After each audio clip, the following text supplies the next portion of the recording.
క్రింది శాతవాహన చక్రవర్తులు ఎవరు నిరక్షరాస్యుడు అనొచ్చు? కుంతల శాతకర్ణి. వాడు నిరక్షరాస్యుడైన వానికి సంస్కృతం రాదు. అప్పుడు వాళ్ళ ఆవిడ నీకు సంస్కృతం రాదా అని చెప్పి అవమానించిందంట. అప్పుడు వాడు ఫీల్ అయ్యాడు, ఇది ఇజ్జత్ కా సవాల్ అని భావించి ఎట్లయినా చేసి ఈ 6 నెలల్లో సంస్కృతం నేర్చుకోవాలి, అప్పుడు నా సత్తా ఏదో చూపించాలని చెప్పి ఆ బాధని బహుశా శర్వవర్మకు చెప్పుకున్నట్టుంది. ఒరే నాకు సంస్కృతం రావట్లేదు, మా ఆవిడ అవమానం చేసిందిరా అని తిట్టిందని చెప్పినట్టుంది. సార్ నేనున్నాను సార్ అని చెప్పి అతి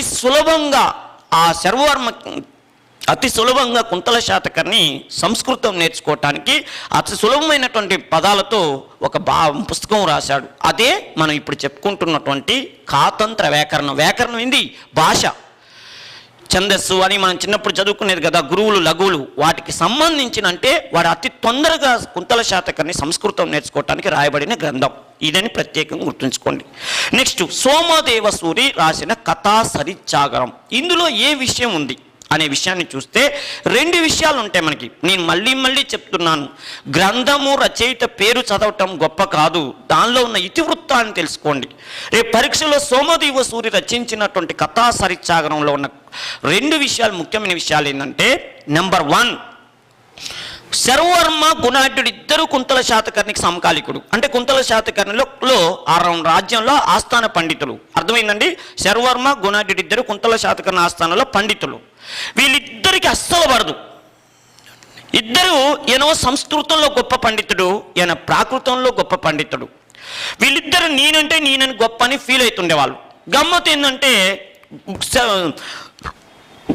కుంతల శాతకర్ణి ఈయనకి సపోర్ట్ ఇచ్చేవాడు. ఎందుకు? సంస్కృత భాష నేర్పుతానని. ఇప్పుడే మనం చెప్పుకున్నాం, సంస్కృత భాష నేర్పుతానని. వీళ్ళిద్దరికీ రాజస్థాన్లో రోజు ఏదో గొడవ అవుతుండేది.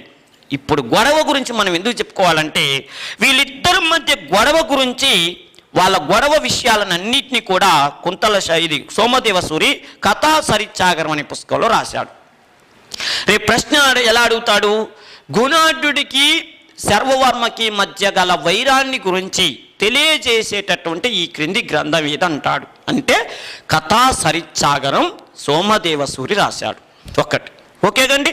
నెక్స్ట్ ఇంకో విషయం ఏముంది? మరి అదొక విషయం అన్నారు, మరి ఇంకో విషయం ఏముంది అని అంటే, రెండోది, మన ఆంధ్ర శాతవాహనులు మన ఆంధ్రదేశాన్ని పరిపాలన చేస్తున్న సమయంలో ఒక గొప్ప బౌద్ధ పండితుడు, మనందరికీ తెలుసు, ఇండియన్ ఐన్స్టీన్, 2వ తథాగతుడు, ఇండియన్ మార్టిన్ లూథర్ అని పేరు, ప్రాచీన మార్టిన్ లూథర్ అని పిలిచినటువంటి వ్యక్తి ఆచార్య నాగార్జునుడు మన అమరావతి నాగార్జున కొండ దగ్గర బౌద్ధ మతాన్ని ప్రచారం చేసిందని మనందరికీ తెలుసు.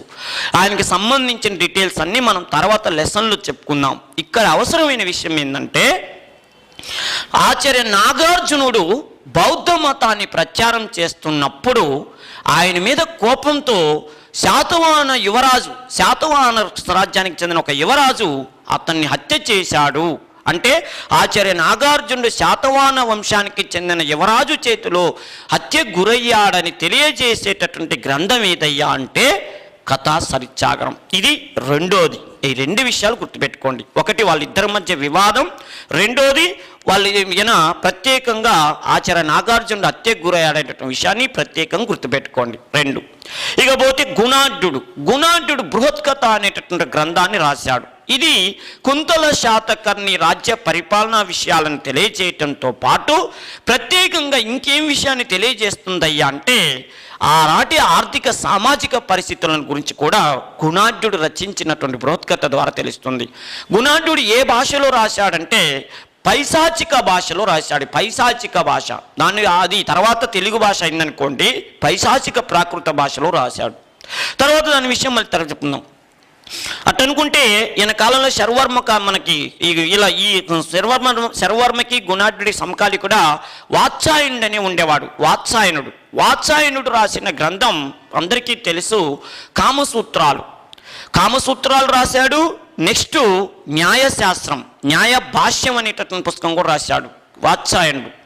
అలాంటి గ్రంథాలు కూడా వీళ్ళ కాలంలో చరిత్రకి అధ్యయనానికి ఉపయోగపడుతున్నాయి. నెక్స్ట్ చూడండి, బాణుడు. మనం ఇందాకే చెప్పినాం, బాణుడు శాతవాహన రాజ్యానికి చెందిన ఆస్థాన పండితుడు కాదు. ఇతడు మనకి పుష్యభూతి వంశము ఉత్తర భారతదేశంలో మనందరికీ ఇండియన్ హిస్టరీ చదివేటప్పుడు వస్తాడు హర్షవర్ధనుడు. 606 నుంచి 647 వరకు పరిపాలన చేసిన చక్రవర్తి హర్షవర్ధనుడు. ఆయన్ని సకల ఉత్తర పదధీశుడు అనే పేరుతో గొప్పగా చెప్పుకునేవాళ్ళు. మన దక్షిణ భారతదేశాన్ని పరిపాలన చేసిన రెండవ పులకేశి, బాదామి చాళుక్య చక్రవర్తి రెండవ పులకేశి చేతిలో ఓడిపోయాడని చెప్పి అయహోలు శాసనం ద్వారా కూడా మనకు తెలుస్తున్నదంతా మనకు ఉత్తర భారతదేశ చరిత్రలో చదువుతాం. అయితే ఇక్కడ అవసరమైన విషయం ఏంటంటే, బాణుడు హర్షవర్ధుని ఆస్థానంలో ఉండి అద్భుతమైన పుస్తకాలు రాశాడు. ఆ పుస్తకాలలో ఒకటి అద్భుతమైనది హర్ష చరిత్ర, 2 కాదాంబరి, 3 పార్వతీ పరిణయం. హర్ష చరిత్ర, కాదాంబరి, పార్వతీ పరిణయం సంస్కృతంలో రాశాడు. ఎందుకు? హర్షుడి యొక్క ఆస్థాన భాష సంస్కృతం కాబట్టి సంస్కృతంలో రాశాడు. ఇప్పుడు బాణుడు రచించిన ఆ 3 గ్రంథాల్లో మనకు అవసరమైనటువంటిది, మన పాఠానికి అవసరమైనటువంటిది ఏంటంటే హర్ష చరిత్ర. ఈ హర్ష చరిత్రలో ఏ రాజు గురించి రాశాడు, ఏ శాతవాహన రాజు గురించి రాశాడంటే యజ్ఞశ్రీ శాతకర్ణి గురించి రాశాడు. యజ్ఞశ్రీ శాతకర్ణి శాతవాహన వంశంలో 26వ రాజు.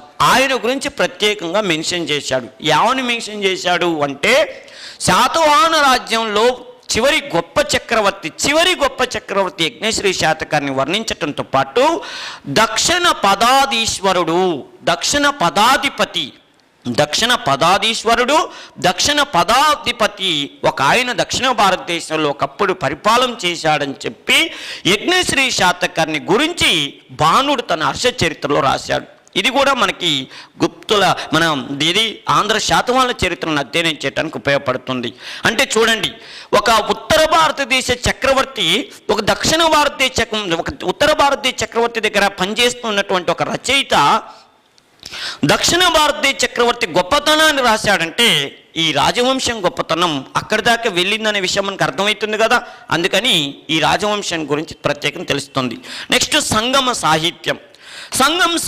నేను ఇందాకే చెప్పాను, చోళులు, చాళుక్యులు, తర్వాత ఎవరయ్యా అంటే పాండ్యులు, చోళ, పాండ్య 3 రాజ్యాలని ఆ రోజుల్లో ప్రత్యేకంగా ఆ రోజుని తొండై మండలం, తమిళనాడు ఆ ప్రాంతాన్ని తొండై మండలం అనే పేరుతో పిలిచేవాళ్ళు. మనకి చోళులు, చేరులు, పాండ్యులు అనేవాళ్ళు నవీన చోళులు ఉన్నారు, ప్రాచీన చోళులు ఉన్నారు. ఇప్పుడు వీళ్ళకి సమకాలికులైన వాళ్ళు ప్రాచీన చోళులు. వాళ్ళ రాచరిక వ్యవస్థ అంతా మనకొద్దు, వాళ్ళ చరిత్ర మనకు అవసరమైన విషయం ఏంటంటే, సంగమ సాహిత్యం అని మదురైలో 3 సమావేశాలు జరిగాయి. వాటిని కవి పండితుల పరిషత్తు లేదా సంగమ యుగం అనే పేరుతో పిలుస్తారు. వాళ్ళు ప్రతి సంవత్సరం కొన్ని పుస్తకాలు, కొన్ని కవితలు రాసి అక్కడ కూర్చొని అందరూ ఒక సెమినార్ లాగా పెట్టుకొని ఆ తమిళ భాషని అభివృద్ధి చేసుకుందామని చెప్పి మీటింగులు పెట్టుకున్నారు. దాన్ని సింగిల్ లైన్తో చెప్పాలంటే సంగమ సాహిత్యం అనే పేరుతో పిలిచేవాళ్ళు.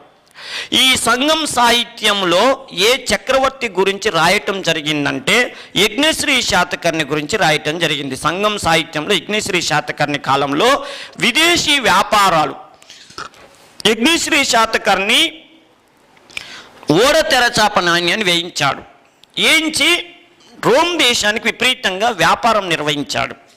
ఆయన చేసిన విదేశీ వ్యాపారాన్ని గురించి, ఆయన గొప్పతనాన్ని గురించి ఈ సంగం సాహిత్యంలో పోసోండ సుల్తాన్ అని చెప్పి వర్ణించటం జరిగింది. పోసోండ సుల్తాన్ అని వర్ణించటం జరిగింది. రేపు అడుగుతాడు, సంగం సాహిత్యంలో వర్ణించబడిన ఆంధ్ర శాతవాహన చక్రవర్తి ఎవరు అంటాడు అంటే యజ్ఞశ్రీ శాతకర్ణి. ఆయన ఏమని వర్ణించటం జరిగింది అంటాడు, పోసోండ సుల్తాన్ అని వర్ణించటం జరిగింది అని ఆ సంగం సాహిత్యంలో ఆ పేరు ఆయనకి అట్ట పెట్టారు, పోసోండ సుల్తాన్ అని పేరు పెట్టారు. నెక్స్ట్ సంగం సాహిత్యంలో యజ్ఞశ్రీ శాతకర్ణి గురించి ఏమని వర్ణించారు అని అంటే, ఆయన కాలంలో ఏం జరుగుతుంది, విదేశీ వ్యాపారం రోమ్ దేశానికి విస్తృతంగా జరుగుతుందని వర్ణించటం జరిగింది అంటారు. ఇవి మనకి అన్నీ కూడా స్వదేశీ సాహిత్యానికి సంబంధించిన ఆధారాలు. అర్థమైందండి?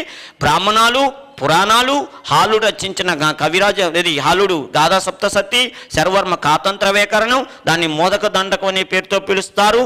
అదేవిధంగా సోమదేవ సూర్యుడు రచించిన కథా సరిత్సాగరము, గుణాఢ్యుడు రచించిన బృహత్కథ, బాణుడు రచించిన హర్షచరిత్ర సంగమ సాహిత్యంలో ఇతని గురించి వర్ణించడం జరిగింది. వీటితో పాటు ప్రత్యేకంగా వాత్సాయనుడి కామసూత్రాలు, న్యాయభాష్యం, అర్థమైందా? రాజశేఖరుడు అద్భుతమైనటువంటి పుస్తకాలు ఇంకెన్నో ఉన్నాయి, కాకపోతే మెయిన్ సోర్సెస్ ఇవి. రాజశేఖరుడు రచించిన కావ్యమీమాంస అనేటటువంటి పుస్తకం కూడా ప్రత్యేకంగా మనకి స్వదేశీ చరిత్ర ఆధారాలు లభిస్తున్నాయి. ఇది ఆంధ్ర శాతం వాళ్ళకి స్వదేశీ సాహిత్యం. మరి విదేశీ సాహిత్యం ఏముంటుంది? విదేశీ సాహిత్యం అంటే ప్రత్యేకంగా గుర్తుపెట్టుకోవాల్సింది చూడండి, ఆంధ్ర శాతవాహనుల కాలానికి సంబంధించిన చరిత్ర మొత్తాన్ని కూడా మనకి ఆ అద్భుతమైనటువంటి సమాచారాన్ని అందిస్తున్నది సాహిత్య ఆధారాలలో ప్రత్యేకంగా విదేశీ సాహిత్యం. విదేశీ సాహిత్యం అంటే నేను ఇందాకే చెప్పాను విషయం ఏంటంటే, మన దేశం కానివారు, మన భారతదేశం కానివారు, బయట వాళ్ళు ఎవరైనా ఎప్పుడైనా వచ్చిన వాళ్ళు ఈ రాజవంశం గురించి రాస్తే అది విదేశీ సాహిత్యం అయింది. మళ్ళీ చెప్తున్నాను, వీళ్ళు పరిపాలన చేస్తున్నప్పుడే ఆ విదేశీ వాళ్ళు రావలసిన అవసరం లేదు. కొన్ని వందల సంవత్సరాల తర్వాత వచ్చి రాసినా కూడా అది విదేశీ సాహిత్యం అయింది. పర్టికులర్గా వీళ్ళ చరిత్ర రాయటానికే రావలసిన అవసరం లేదు. వేరే ఎవరో చరిత్ర రాయటానికి వచ్చి గత కాలంలో వీళ్ళ కాలంలో ఇలా ఉండేది, ఇప్పుడు వీళ్ళ కాలంలో ఇలా ఉండేదని రాస్తే కూడా అది విదేశీ సాహిత్యమే అవుతుంది. మరి ఇలా చరిత్రను తెలియజేస్తున్నటువంటి విషయం ఏంటంటే, ఫస్ట్ది ఇండికా, మౌర్యుల గురించి తెలియజేసినటువంటి ఇండికా గ్రంథం ఆంధ్ర శాతవాహనుల గురించి తెలియజేస్తున్నటువంటి సాహిత్యం. పర్టికులర్గా గుర్తుపెట్టుకోండి, ఆడ 100 పుస్తకాలు ఉన్నాయండి. 100 ఎందుకే ఉంటాయి, 4 ఉంటాయి ABCDలు. ఓ ముఖ్యమైన విషయం ఏంటంటే, ఆంధ్ర శాతవాహనుల గురించి సమగ్రమైన సమాచారాన్ని అందిస్తున్నటువంటి విదేశీ సాహిత్యం ఏంటంటే ఇండికా గ్రంథం అని పెట్టండి.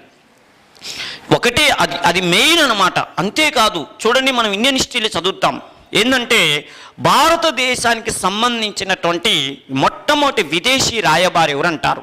భారతదేశానికి వచ్చిన మొట్టమొదటి విదేశీ రాయబారి అంటే ఎవరి పేరు చెప్తాం? మెగస్తనీస్ పేరు చెప్తాం. మెగస్తనీస్ అనేటటువంటి వాడిని చెప్తాం. భారతదేశానికి వచ్చిన మొట్టమొదటి విదేశీ రాయబారి ఆయనే ఈ ఇండికా అనే గ్రంథాన్ని రాశాడు. ఇంతకీ ఎవరు అంటే, గ్రీకు దేశానికి చెందిన వ్యక్తి, చరిత్రకారుడు. ఈయన మెగస్తనీసు గ్రీకు దేశం నుంచి వచ్చి, ఇంతకీ మెగస్తనీసు వచ్చి మన మౌర్యుల గురించి చరిత్ర రాశాడంటే మౌర్యులు పిలిపించారా, లేకపోతే మౌర్యుల గురించి ఆయన తెలుసుకొని వచ్చాడా, లేకపోతే ఎవరన్నా మౌర్యుల చరిత్ర రాశాడు. అదేవిధంగా ఆంధ్ర శాతవాహనుల చరిత్రను రాశాడు. మరి ఆంధ్ర శాతవాహనుల చరిత్రను రాశాడంటే ఆయనకి కేవలం చుట్టాలు ఉన్నారా, లేకపోతే ఆంధ్ర శాతవాహనులే పట్టుబట్టుకొని ప్లీజ్ కొద్ది రాయవా అని బతిలాడరా?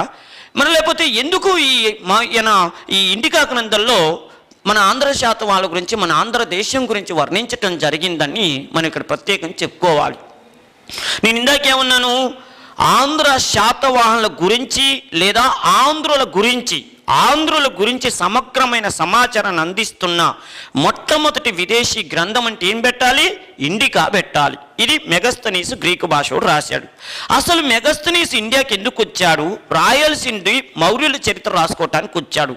మరి మౌర్యుల చరిత్ర రాయటానికి వచ్చినప్పుడు ఆంధ్ర శాతవాహనుల గురించి ఎందుకు రాశాడు అనే విషయాన్ని చూస్తే ఒక ముఖ్యమైన విషయం మనం ఇక్కడ చెప్పుకుందాం. ఏంటంటే, మనందరికీ తెలుసు, భారతదేశంలో మనకి ప్రత్యేకంగా ఒక చిన్న విషయం, మౌర్య చక్రవర్తి వాళ్ళే మౌర్యులు. ఈ మౌర్య చక్రవర్తి అయినటువంటి మౌర్య సామ్రాజ్యాన్ని స్థాపించింది ఎవరయ్యా అంటే చంద్రగుప్త మౌర్యుడు అనేవాడు స్థాపించాడు. ఆయనే మౌర్య చంద్రగుప్తుడు లేదా చంద్రగుప్త మౌర్యుడు అంటారు.